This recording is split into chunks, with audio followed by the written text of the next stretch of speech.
Na-miss Oo. kita, alam Ay, mo. naku, na-miss ka naming lahat. As Oo. in, lahat ng mga comment section dito ang sinasabi nila, nasan si Manong Ted? Ibalik si Manong Ted. Oo, meron pa akong ang dami nagpasa sa akin ng mga link ha. Na ano mo ba, direct Grace? Ted Filon, pinatahimik na.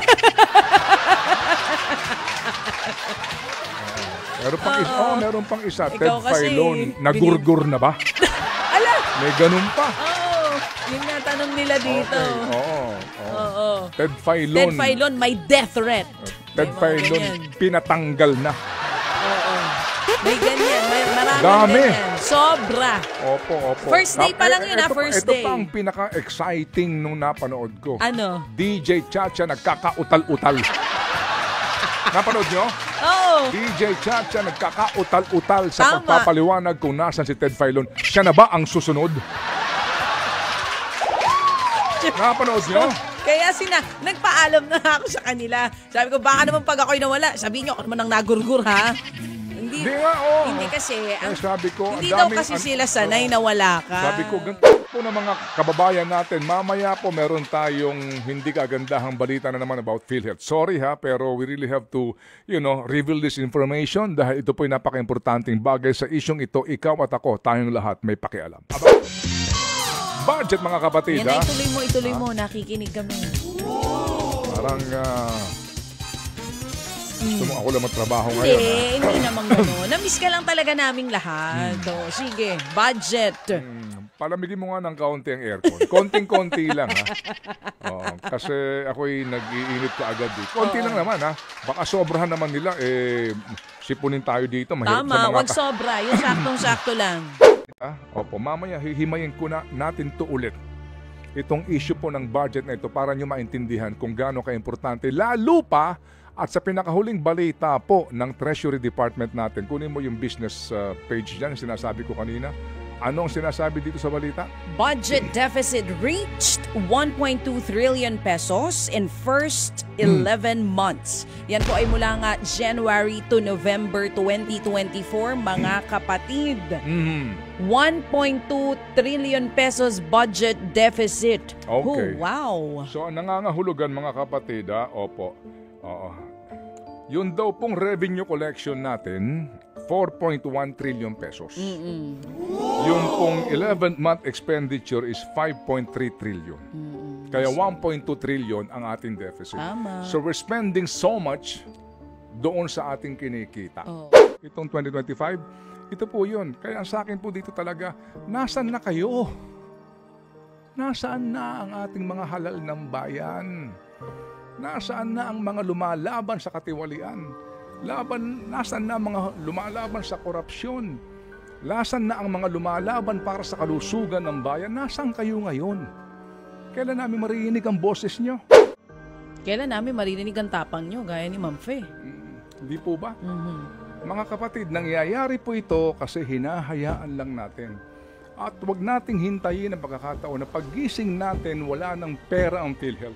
Kung bago ka lang dito sa NTPH, maaari bang makahingi ng isang like at subscribe? At huwag kalimutan pindutin ang notification bell para ma-notify kapag may ganito tayong upload. Salamat kabayan! Ngayong araw na ito ng Friday, mga kapatid, December 27, 2024, kahit 2 days na pong nakalipas ang Pasko. At ngayong araw na ito, nandito na ba siya sa mga naghahanap sa kanya? Hi! Sino ka nga ulit? Ano nga ulit ang pangalan mo? Just call me Gualoloy. Wow! Kung may gwapopoy, ikaw, Gualoloy, gwapong lolo, ganon?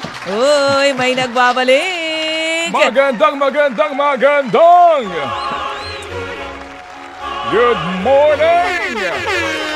Praise God! Tayo nga po ay so back today. Araw po ng Friday ngayon sa mga naghahanap sa akin. Eto na ako. Eto na siya. Sabi sa inyo nagwalis-walis lang ng bakuran kung ano iniisip nyo. Huwag mong kalimutan ha, very much strong, very much alive. Kasi alam mo, sabi ng mga nakamiss sa'yo, next time daw, pagka daw ikaw ay mag-vacation leave, mag-iwan ka daw ng video message. Ganon. Magpa-press con ka daw sana, para daw di sila nagugulat. O kaya siguro, Magsasabi ka. Siguro maggagawa na ako ng vlog. Parang sa simula pa lang, I woke up like this. And then I'm having breakfast. Tama, Ito, ganun. breakfast ko. Kumbaga, a day in the life of Ted Filon. Tsaka live, no? Oo, Araw-araw oo. ako nasaan ka. Oo. Ayun. So, doon ko na mapapatay. Ikaw naman, napaka-nega mo. Lahat na ng mga Hindi ba bagay, pwedeng... lahat na ng mga bagay binobroadcast Hindi mo. ba pwedeng Anyway, doon sila magpapapicture kung nasan ka? Pero ito na nga, nagbabalik ang Alright. aking baby boy, Ted Praise Filon. God. Ang Amen. daming nakamiss sa'yo, baby. Welcome back. Salamat po na marami sa lahat ng ating mga ginigiliw na mga uring manggagawa, lalo na po yung mga walang day off, walang Pasko, walang holiday, ang dami po nila. At tayo po nagbibigay pugay po sa inyong lahat ng mga uring manggagawa na nagpapagalho talaga at ang galaw sa mundo ay patas. Patas. Amen. Budget mga kapatid, Yan ha? na, ituloy mo. Nakikinig kami. Parang gusto mo ako lang magtrabaho ngayon, ha? Hindi naman gano'n. Namiss ka lang talaga naming lahat. O, sige, budget. Palamigin mo nga ng kaunti ang aircon. Konting-konti lang, ha? Oo, kasi ako'y nag-iinit ka agad dito. Konti lang naman, ha? Baka sobrahan naman nila, sipunin tayo dito. Mahirap Tama, sa wag sobra. Yung saktong-sakto lang.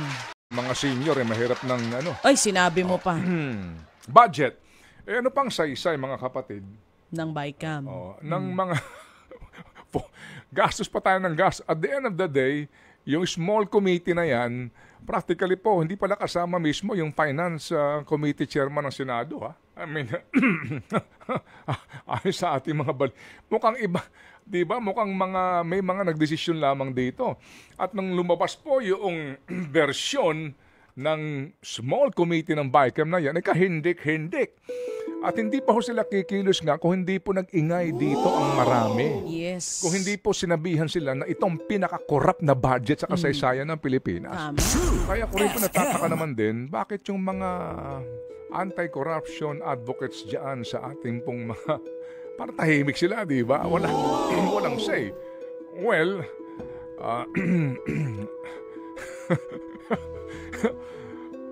nung lumabas po itong version na inaprubahan ng both houses ratified, as usual po, in the Senate, well, in fairness ngayon, dalawa. Kasi noong una isa lang dalawa. Alright, dito po sa lower house, as usual, makabayan lang. Abay, kahindik-hindik pong kinalabasan.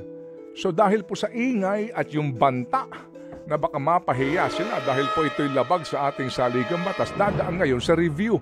So sino ngayon nagre-review?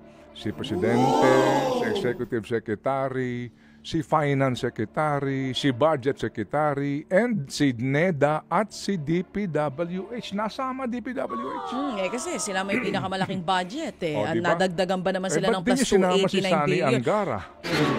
Ay, Di ba? wala So si nangangahulugan, opo, dumaan kayo sa pagkahaba-habang budget hearing, pagkalaki-laki ng istorbo sa trabaho ng mga taong gobyerno, pagkalaki-laking gastos, at the end of the day, sila din ang magre-review. At ngayon daw po, ano yun? Hihimay-himayin nila. Ano yun? How do you amend, alright, a ratified budget? So, through line veto, pag isa-isa. Baka at the end of the day, magkaroon na naman dito ng ilang pahong constitutional issue. Kasi sinasabi ho ng iba, ang mga panukala ng iba, ibalik sa amin, ayusin namin. And we will ratify again. Ayaw naman ng Pangulo ng Ayaw gano'n. naman daw po kasi hindi daw yun yung proseso. Hindi daw ganoon Well, yun. anyway, Kasi ratified nandiyan naman na sa nga. kanyang opisina yung dating Supreme Court Chief Justice, baka maalam sa batas, hintayin natin. But basically po mga kapatid, dito po sa isyong ito, kaya po nangyayari ito kasi hindi ho tayo nakikialam. Mabuti po na lamang at may mga tao, and we have to give credit sa mga tulad po nila Shelo Magno, no? At ilang pahong mga cause-oriented persons na concerned sa budget na ito. Maaari pong pulaan na, i-bash na ho na kung ano-ano. Huwag niyo pansinin yun. Kasi dito mga kapatid, mamaya hihimayin ko na natin to ulit. Itong issue po ng budget na ito para nyo maintindihan kung gaano ka-importante. Lalo pa At sa pinakahuling balita po ng Treasury Department natin, kunin mo yung business page dyan, sinasabi ko kanina. Ano ang sinasabi dito sa balita? Budget deficit reached 1.2 trillion pesos in first 11 months. Yan po ay mula nga January to November 2024, mga kapatid. 1.2 trillion pesos budget deficit. Okay. Oh, wow. So, ang nangangahulugan mga kapatid, opo. Oo. Yun daw pong revenue collection natin, 4.1 trillion pesos. Yung pong 11th-month expenditure is 5.3 trillion. Kaya 1.2 trillion ang ating deficit. Tama. So we're spending so much doon sa ating kinikita. Oo. Sobra ang ginagastos natin sa kinikita. Okay. So basically po dito talaga kinakailangan magtipid, di ba? Magtipid. Magtipid sino? Dapat gobyerno. Di po ba? Magtipid ang gobyerno. Pero again, mamaya ayoko pong ubusin pong ating oras ngayon kasi nakahanda na po kami sa mga balita. Pero nararamdaman nyo ba na nagtitipid po sila? Mawalang galang lang. Gusto kong balikan yung mga mensahe nitong ating dalawang pangunahing leader ng bansa. Ay, oo, balikan Itong natin. Pasko, Gusto mo? Oo, kaliwat kanan yan. Sa diba? bayan sila. Oo. Para bagang... Yung diba? isa, ang sabi niya, ang sabi ni VP Sara, sa ating pagsariwa sa diwa ng Pasko, tayong lahat ay tinawag upang maging mapagpatawad, bukas palad at mapagmahal sa kapwa. O sige, paki-playback nga ulit please. Sabi naman, gusto mo marinig? Ang ano ko Hindi dyan kasi ay akong namimiss. res ipsa liqueur. Resip sa lokitor. Yes. Oo. Okay, sige. So, Ako naman, iba kasi nung yung... nabasa ko nga iyon, Iba kasing Christmas message yung napanood ko. hindi ba ale? Okay na. Sige. So, ano naman ang sabi nung isa? Ito naman ang sabi nung isa ng Okay. kanyang dating ka-unity. As Filipinos take this highly anticipated chance to come home, reconnect with loved ones, and relish the blessings of the past year, I call on everyone to reflect on what is truly important. Yun. Living a life of meaning and Yun. purpose. Yon, living a life of meaning and purpose. Opo. The purpose, basically po, kanya-kanya tayo. Meron tayong purpose para po sa ating mga sarili, sa ating mga mahal sa buhay. Alright? At meron din po tayong purpose doon po sa ating, kumbaga, napiling karera. Diba? So, purpose nga dapat is to serve the people. Amen. And to set Yes. a good example. Oo. Namiss kita, alam Ay, mo. naku, namiss ka naming lahat. As in, lahat ng mga comment section dito ang sinasabi nila, nasan si Manong Ted? Ibalik si Manong Ted. Oo, meron pa akong ang dami nagpasa sa akin ng mga link na ano mo ba, Direct Grace. Ted Filon, pinatahimik na.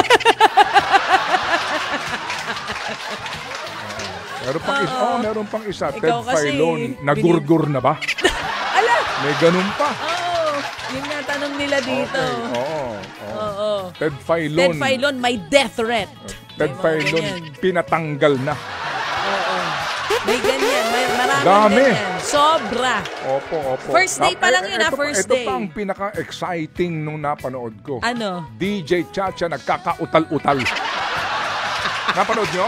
Oo. DJ Chacha nagkakautal-utal sa Tama. pagpapaliwanag kung nasan si Ted Filon. Siya na ba ang susunod? Napanood nyo? Kaya nagpaalam na ako sa kanila. Sabi ko, baka naman pag ako'y nawala, sabihin nyo ako naman ang nagurgur, ha? Hindi nga, oo. Hindi kasi, sabi ko, hindi ang daw daming- kasi sila sanay na wala ka. Sabi ko, ganito na ba ako ka-importanting tao na ako ang content ng mga vlog ninyo? Oo. Sure ako pag ako, nung nawala naman ako, wala namang nag-content eh. Ha? Oo. Tsaka daan-daan libo ang views. Ay, 500,000 na. Oo. Yung iba, 500,000, 600. Pinagkakitaan ka talaga. Tapos meron pa dito yung pinakabago. Ano yung pinakabago ko sa yung ano? Anong title ng pinakabago ko sa yung na ipadala kahapon? Oo. Yun nandun sa GC. Oo. Anong title? Ang title dito nung isang ipinadala, ang dami kasi nito. Anong Pero title? dun sa isang pinadala mo, asan na Tagal iyan? ha? Teka, ang dami nito. Ang tagal ha? Napakatagal ha? Nasa yung title nun. Oh, napakatagal ha? Mahaba-haba itong Ayan. Tinakot nga ba bakit wala sa show? Tas may picture mo. Oh, ayan oh. May picture mo ayan eh. na, diba? O sige, so ngayon po nandito na po ako. Umabot nga hanggang Canada. Um, Kapatid ng tatay ko, napatawag sa akin, hindi naman tumatawag, hindi nga bumati ng Merry Christmas eh. Tinanong lang niya kung totoo daw ba yung mga nandun sa YouTube. Sabi ko, ang mga pinagpapanood mo kasi. Ba't ganun? Ba't ganun sila? Hindi ko alam. Eh, importante ka sa buhay nila. Maganda kang content eh, mataas ang views. Sige po, dali lang.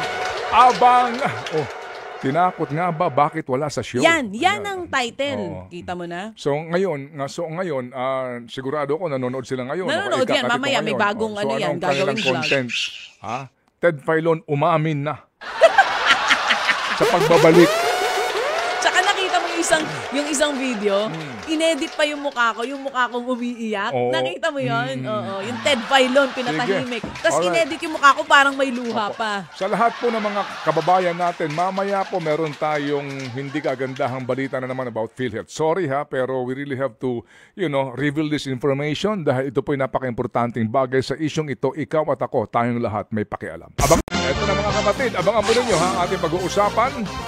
Sa amin pong pagbabalik, kung inyo pong naaalala, nagkaroon po ng malawakang data breach sa PhilHealth. Ibig sabihin po na kompromiso ang mga impormasyon na hawak ng PhilHealth sa ating lahat ng mga miyembro. September 23 po nangyari ang naturang data breach. Kunin mo yung eksaktong taon dito, Seth, no? September 23, alright? 2023. Ayan, ang tamang petsa nito.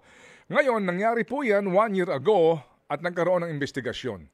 Mga kapatid, dati na ho natin nabanggit na maliban dito po sa ating pag-uusapan na penalties ng PhilHealth, obligado ho sila na sulatan ang lahat ng mga miyembro na naapektuhan po ang kanilang informasyon, yung data na hawak ng PhilHealth. Mamaya, babalikan natin kung gaano karami yan. At kung dito pa lang po, kung susulatan, kasi po ayon sa desisyon din, kinakailangan sulatan lahat ng naapektuhan mga miyembro. Kung gaano kalaking pera po ng PhilHealth ang gagamitin dyan. Pero eto matindi. Hawak ho namin dito ang desisyon, mga kapatid, mismo na pinirmahan ng mga commissioners po ng National Privacy Commission. At dito, mga kapatid, pinagmumulta ang PhilHealth. Alam niyo kung magkanong laki ng halaga? Pinagmumulta ang PhilHealth ng halagang 228 billion 633 million 19,710 pesos. Ulitin natin, ang mumulta po sa PhilHealth dito po sa nangyaring data breach na ito ay 228.6 billion pesos. Ang detalye, abangan! Nung ito lang, itong Sunday, ako'y nakatanggap. By the way, good morning po kay Ma'am Dina Aquino at kay Ma'am Arlene Guanyo. Salamat po sa pagmamahal. Thank you so much. Ate Dina, ako'y nakatanggap ng tawag. Galing sa aking kababayan at yung kanilang pasyente naka-confine sa NKTI. Bata pa ito, 44 anyos. Oo.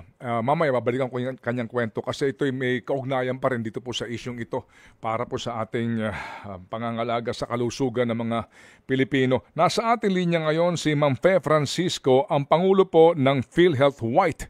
Ito po yung unyon ng mga manggagawa dyan po sa Philippine Health Insurance Corporation.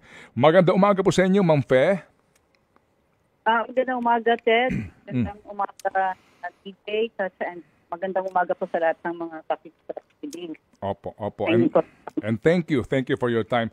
Ano po ang reaksyon ng inyo pong union dito po sa inilabas na nga na desisyon ng National Privacy Commission?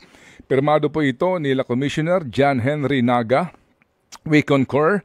Leandro Angelo Aguirre, Deputy Privacy Commissioner, at si Nerissa N. De Jesus na nag-inhibit, Deputy Privacy Commissioner. At ito po ang pinakadulo po nito, no, doon po sa kanyang dispositive portion. Mamaya ko po babasahin ang ilang pang mga nakalagay dito. But basically po, dito sa dulo, sinasabi po no, na imposes administrative fines against the Philippine Health Insurance Corporation for its failure to implement reasonable and appropriate measures to protect the security of personal information under Section 20 of the DPA. Ano po? Ang ibig sabihin nito ay, nandito to kanina, Seth, pakilabas mo lang yung DPA definition sa ating research kanina, na research yan ni Big Boy. The administrative fines to be imposed shall be 2% of Philippine data breach decision. Opo. Kid, yung DPA muna, please. Ayan. Erwin, yung DPA meaning kanina, yan. DPA. Sandali po, Ma'am Fe, ha? Para lang mas maliwanag itong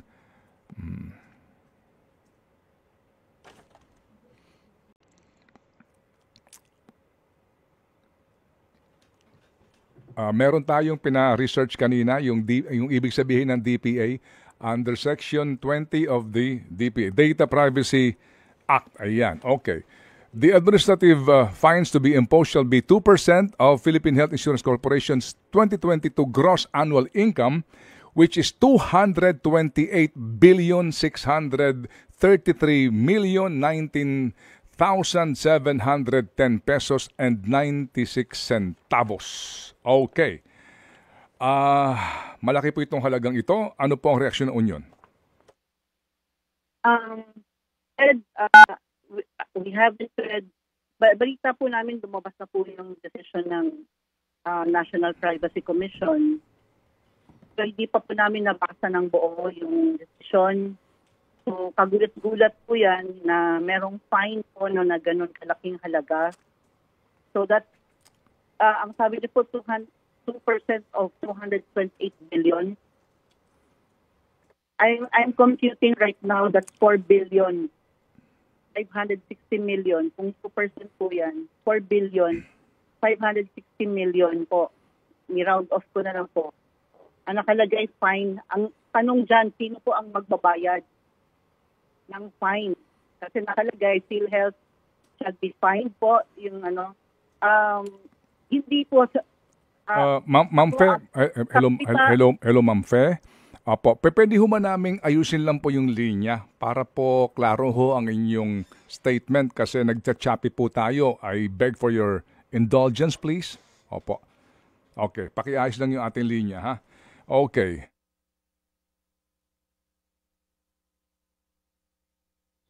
At babalikan nga po natin mamaya si Ms. Fe ng PhilHealth White. May binabanggit siyang figure, ano?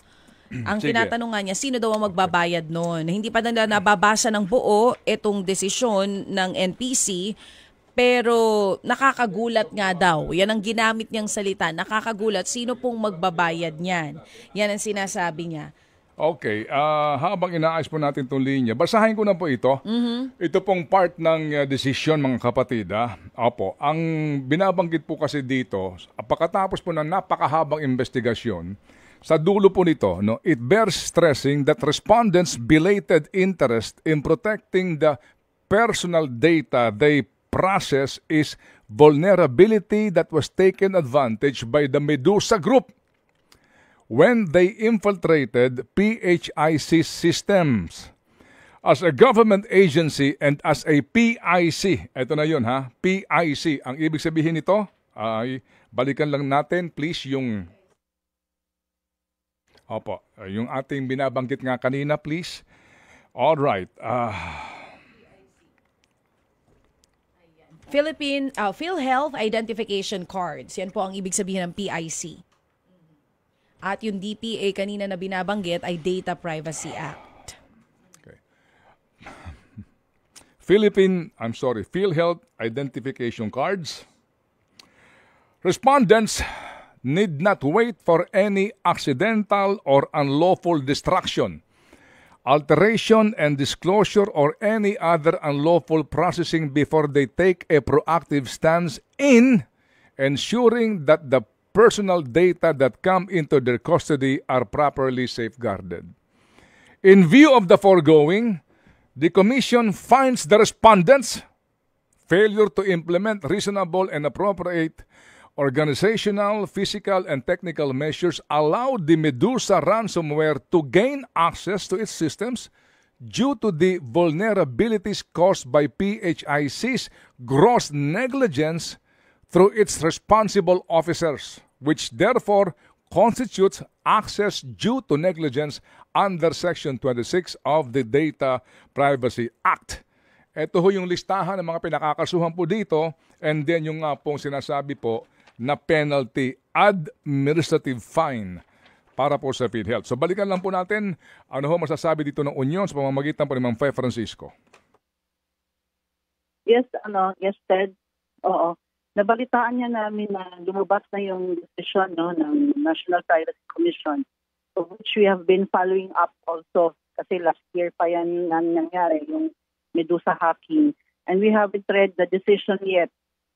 Pero nabalitaan namin na natanggap na nila yan. At kagulat-gulat po na 2% of 228 billion, this is the gross income of in 2022.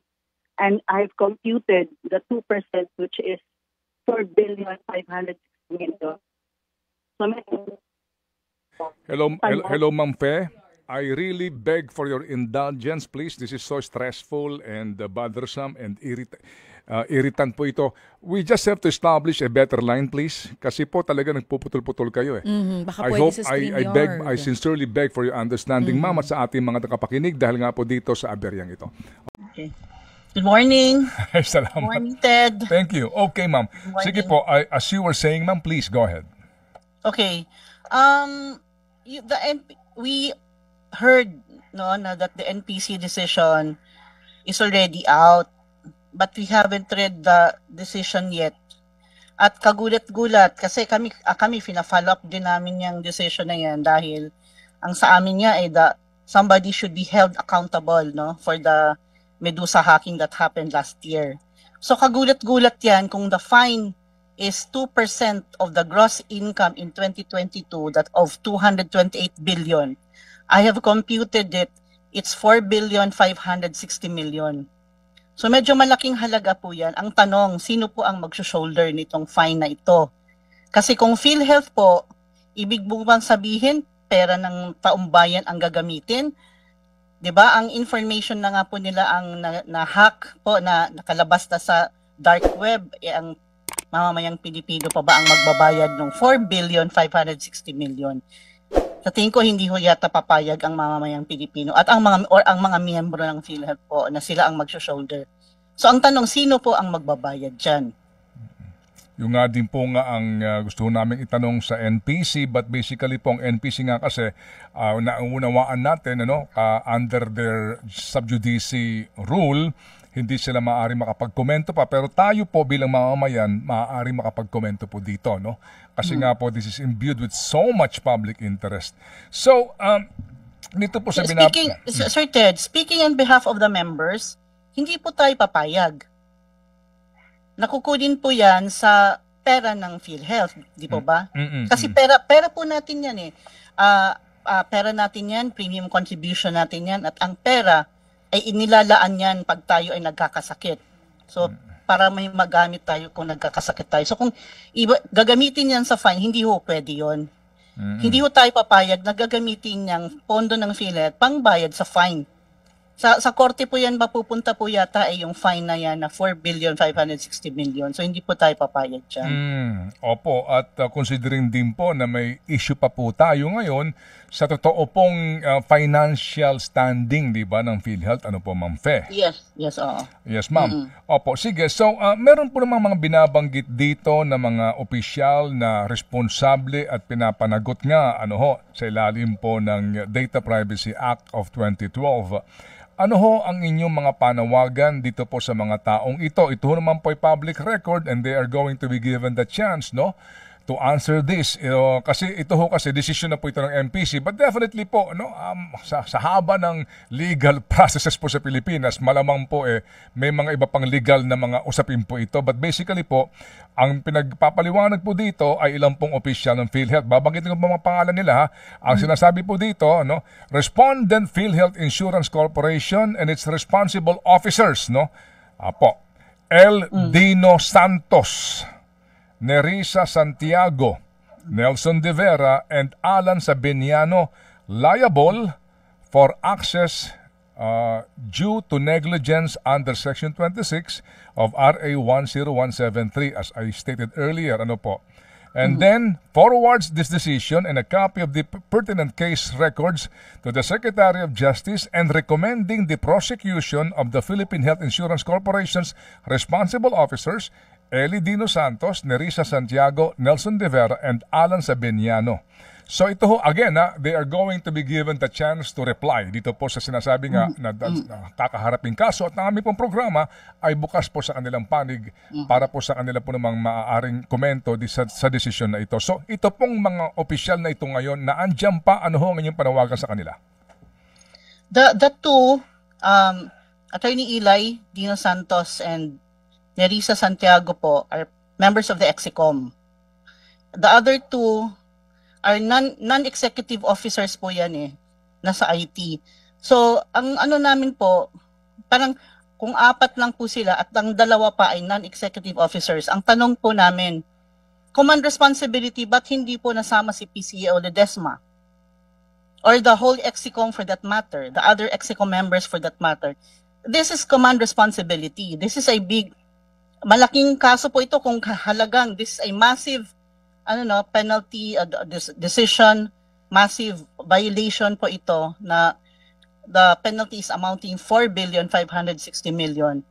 Ang ko lang, bakit silang 4 lang at bakit yung 2 pa ay non-executive officers? The command responsibility po, di ba? Command responsibility, sino po ba talaga ang accountable dito sa nangyari? Yung 2 members lang EXICOM lang po ba? So yun po ang tanong din namin, kung 4 lang yan and the other 2 parang fall guy lang ba itong mga ito? Yung 2, the non-executive officers, there's command responsibility. The EXICOM is equally liable dito sa penalty dito sa Medusa hacking. Yun yung sinasabi namin in 2023 pa, sabi namin there's management crisis na nga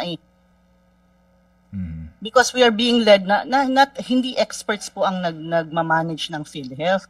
Kaya lagi naming pinapanawagan yan, administration after administration, maglagay po ng experts dyan sa PhilHealth. The Filipinos deserve better, the members deserve better. Kasi right now, ang sa nangyayari, management, ko lang po, Sir Ted, sa nangyayari ngayon, itong nangyayari ngayon na zero subsidy, nag-uumpisa yan sa paglabas ng 89.9 billion na sinasabing maraming pera ang PhilHealth. There's excess fund, kaya ang Kongreso at Senado nagdesisyon, sige, ibalik yan ang pera, kung sobra ang pera nyo, doon sa unprogrammed projects ng gobyerno. So doon nag-umpisa, and bakit paulit-ulit natin sinasabi, there's excess fund, there's reserve fund, there's investment fund. Kung ang COA na mismo ang nagsasabi, base sa kanilang masusing pagsusuri ng ginawa nila sa ating financial statement, there's deficit. Deficit nga po that is in 2023 na financial statement. Deficit na po. So bakit po tayo tuloy-tuloy na sinasabi natin itong management na merong pondo? May surplus actually, ang sinasabi. May surplus, may reserve fund.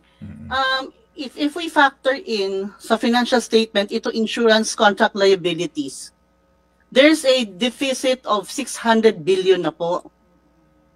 So ngayon yung sunod-sunod na dagok lang ang nangyayari sa PhilHealth.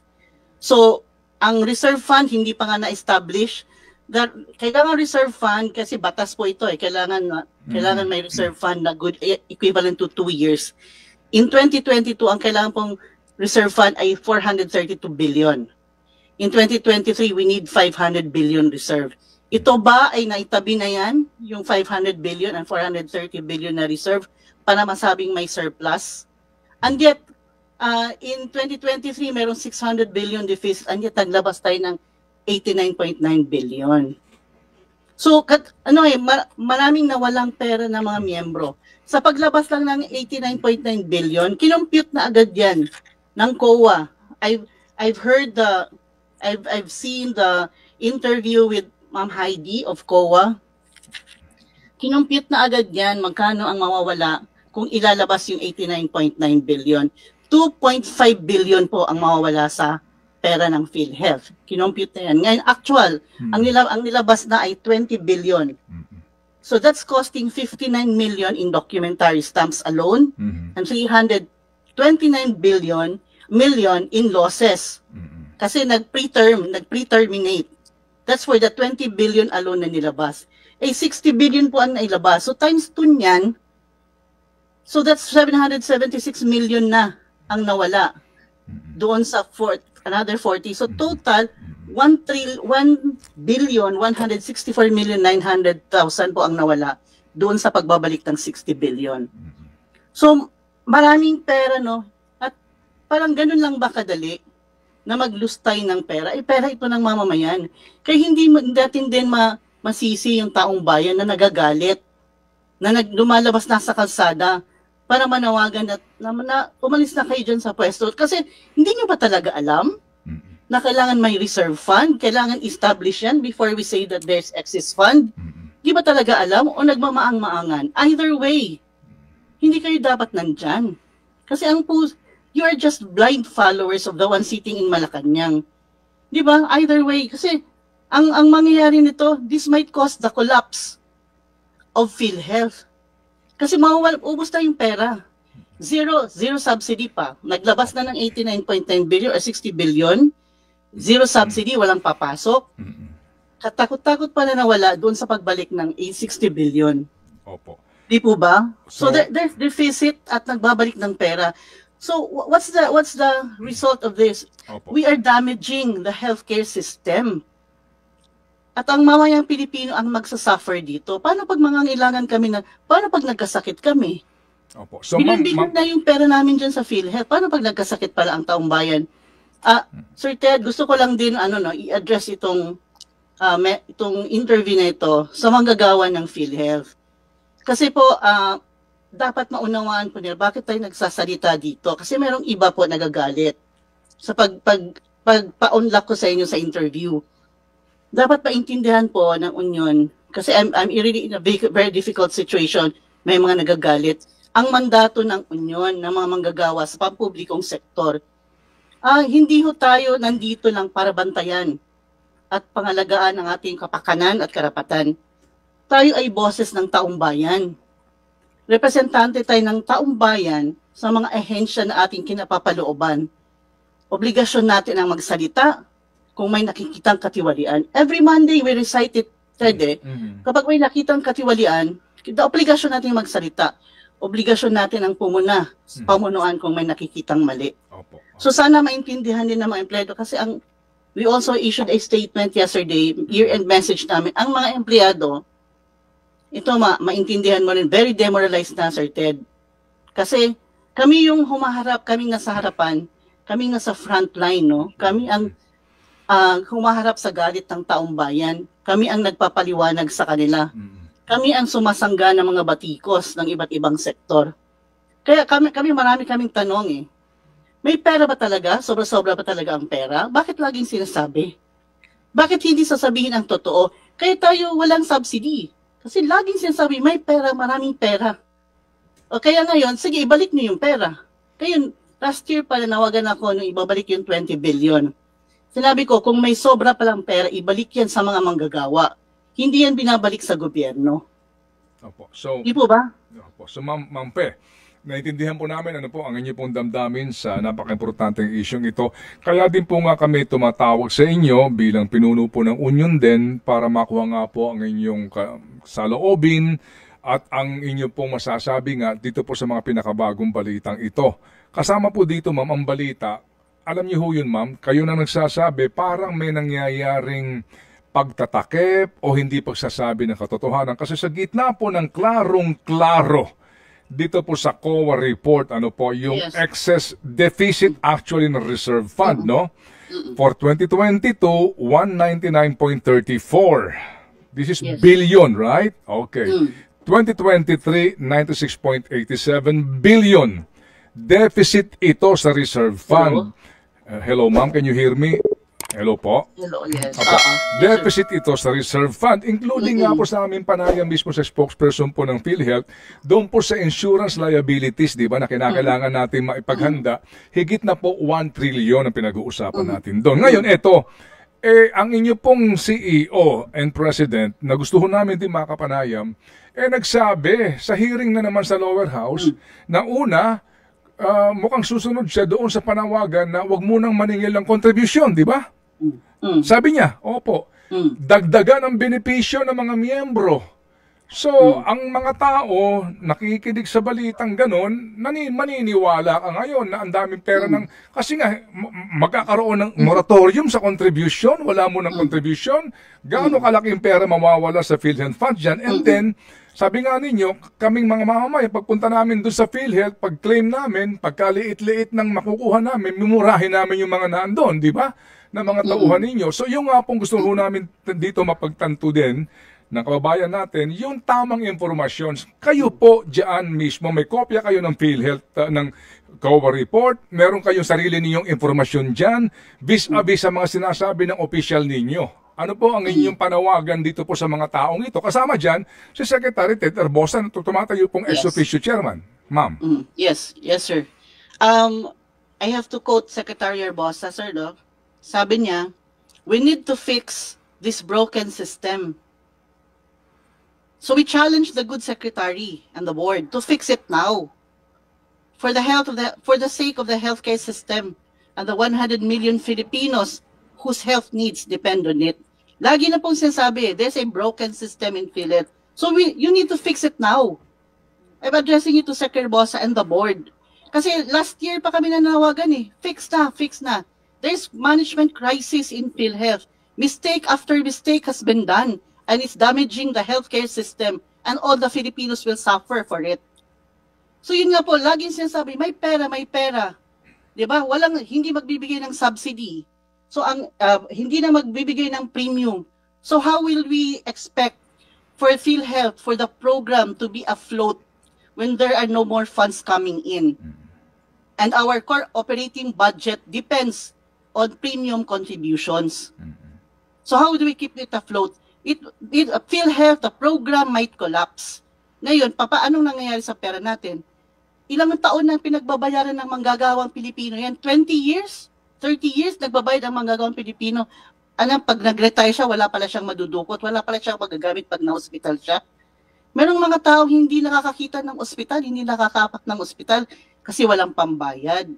Diba? Itong subsidiya na to, para to sa marginalized sector na ayaw nilang ibigay ng Kongreso at Senado. Para sa marginalized sector ito, premium nila ito. Ngayon, itong mga taong ito ang walang HMO. Sila pa yung ang tatanggalan ng subsidiya. So, sino ngayon na mag-shoulder ng subsidy? Ang manggagawang Pilipino na nagbabayad, na walang choice, dahil automatic binabawasan sa sweldo. Sino ngayon? Di ba dapat ang gobyerno? Karapatan ang health. Health is right. Dapat i-provide yan ng gobyerno. Bakit ngayon ang manggagawang Pilipino na ngayon ang mag-shoulder na yon ng subsidiya ng marginalized sector? At saan ngayon mapupunta ang subsidy na hindi ibibigay sa PhilHealth? Saan? Sa ayuda? Sa AKAP? Sa IMAP? Para magmamalimos na ang mga tao kasi nasa kanila na yung pera, nasa mga kongresista, ng mga senador? Magmamalimos na lang? Binabayaran na yun ng PhilHealth. Binabayaran na yun ng taong bayan. So ngayon, this might cause the collapse. I think ako hindi na ako mananawagan kay President BBM kasi wala. Bingin na din wala na yung naririnig Hindi ako mananawagan sa management ng PhilHealth, mananawagan lang sa taong bayan. We deserve better. We deserve much, much better. Kasi this is I'm sorry for the PhilHealth employees, no? Kasi this is the reality. Reality check lang tayo, no? Wala nang perang pumapasok and yet management is saying maraming pera, maraming pera. So ang mga kongresista, mga senador, kukunin ang pera, saan mapupunta? At sino magsasuffer ngayon? Ang mamamayang Pilipino na walang pang-pa-ospital in case na mag-collapse o bumagsak ang ating National Health Insurance Program. Sige po, ma'am. Salamat po na marami. Panghuli po, Ma'am Fe, no? Kasi po din sa decision po, di ba, ng NPC dito, yung lahat na 42 million individuals, no, na apektado po ng data breach, kinakailangang informahan, kinakailangang sulatan, di ba? They have to write them, no? Through mail, right? Kasi hindi naman lahat may internet eh. Okay? Yes. So, yung gastos po dito, sa 42 million mails na ipapadala. Ito ay gastos ng mga miyembro. Yes, kukunin na naman sa budget ng PhilHealth. So that's 42 million times 16 pesos. How much is the 16 mail? Postal Services 16, hindi pa kasama yung papel at saka yung printing at saka yung sobre. Yes. Oo. Yes. So let's do the math. So malaking pera din yan, Sir Ted.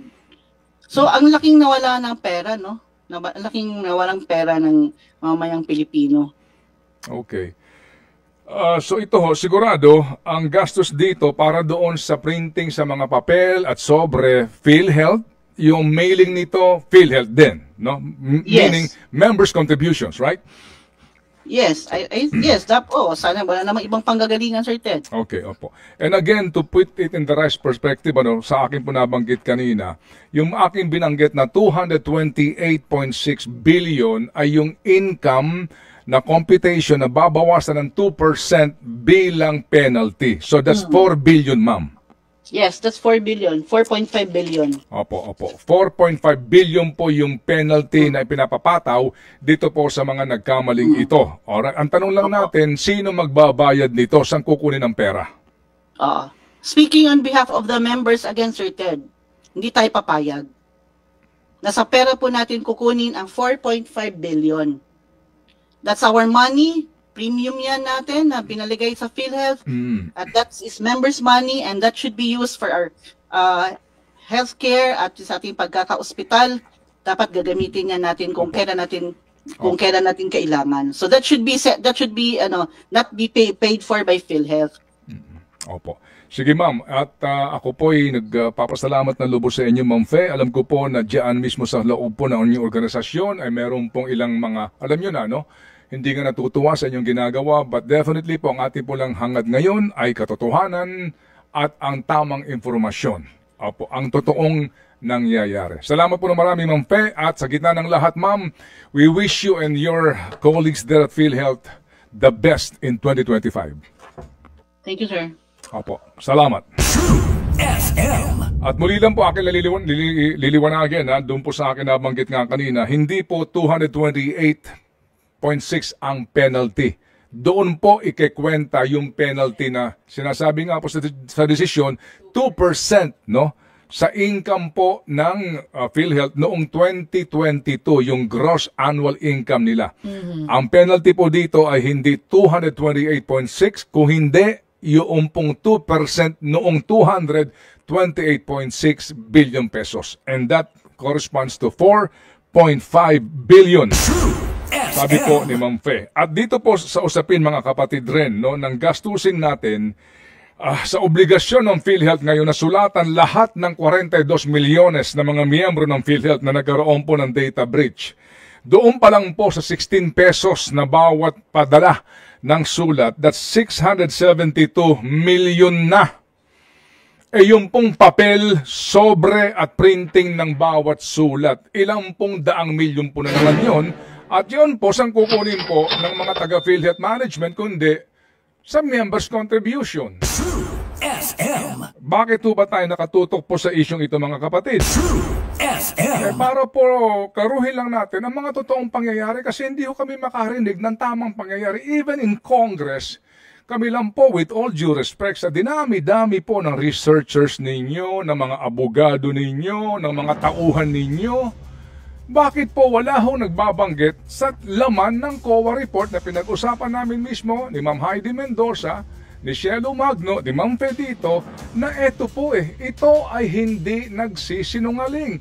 Ito po ay ebidensya na hango sa mga pag-aaral. At dito po, klaro na wala pong surplus fund ang PhilHealth. Anong pinagsasabi niyo, Mr. Ledesma, na hindi na kayo maniningil ng premium contribution? Anong sinasabi niyo na magdadagdag kayo ng benepisyo? Anong sinasabi niyo na okay lang magbigay ka ng 89.9 billion sa National Treasury kasi sobra-sobra ang pera ninyo? Ano yun? Pinaahasa niyo po kami. Si Ma'am Pe sinasabi, paano pang nag-collapse ito? Kayo ba mananagot sa aming lahat, Mr. Ledesma, sa lahat ng board members niya? Kayo ba sasagot sa amin pong pangangailangang medical? O kayo po na lamang ay magre-resign at maganda pa rin ang takbo ng buhay? Di ba, tanggapin natin ang katotohanan, there's pure mismanagement and misinformation dito po sa PhilHealth na ito. Magpakatotoo po tayo. Ako lang po nagtataka kung bakit pati ang ating Pangulo parang hindi ito nalalaman. Bulag ba sa katotohanan o sa mga bulong o anuman? But basically po, again, sabi nga na Presidente, di ba, sa mga bumabatikos sa PhilHealth, ang sabi niya, aralin niyo daw yung issue bago kayo magkomento. Siguro po, abiso rin kila Ma'am Shelo Magno sa mga bumabatikos dito, pero sir, wala na pong iba pang pag-aaral na mas malaliman kung hindi ang COA report. Because after all, it is their constitutional mandate to do the audit. And I beg, plead and pray that please open your eyes and study the matter. Dahil baka po ibang informasyon na inyo pong tinatanggap. Mga kapatid, ito pong issue ito napaka-importante. Kaya nga sabi ko nung isang araw lang, girl, may tumawag na naman sa akin. At hindi po ang problema niya. No? From NKTI, kinakailangan ilipat yung pasyente sa heart center dahil daw po yung aorta ng bata ay namamagana. And the same problem.